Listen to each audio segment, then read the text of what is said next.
Breaking news చూస్తున్నాం. దేశవ్యాప్తంగా ఎండలు భగభగ మండుతున్నాయి. రికార్డు స్థాయి ఉష్ణోగ్రతలతో సూర్యుడు తన ప్రతాపం చూపిస్తున్నాడు.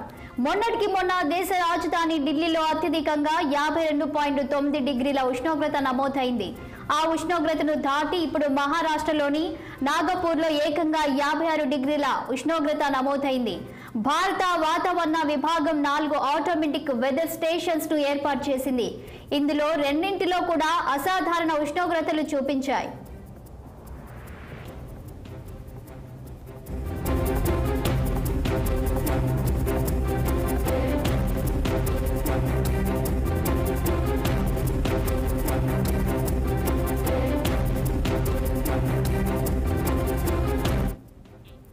సోనేగావ్లోని ఏడబ్ల్యూ వేస్ స్టేషన్లో 54 డిగ్రీల ఉష్ణోగ్రత నమోదవగా ఉత్తర అంబాజరీ రోడ్డులోని ఐఎండీ కేంద్రంలో రికార్డు స్థాయిలో 56 డిగ్రీలు నమోదైంది.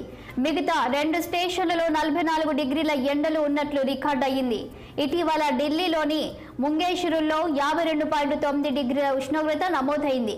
ఢిల్లీ చరిత్రలో ఇదే అత్యధికం కావడంతో వాతావరణ శాఖ స్పందించింది. ఆ వాతావరణ స్టేషన్లోని సెన్సార్ సరిగ్గా పనిచేస్తుందో లేదో తనిఖీ చేస్తున్నట్లు తెలిపింది. ఈ పరిణామాల వేళ ఇప్పుడు నాగపూర్లో రికార్డు స్థాయిలో ఉష్ణోగ్రతలు నమోదవడం మరోసారి చర్చకు దారితీసింది. ఇక్కడ సెన్సార్ పనితీరుపై అనుమానాలు వ్యక్తమవుతున్నాయి. అయితే దీనిపై అధికారులు స్పందించాల్సి ఉంది.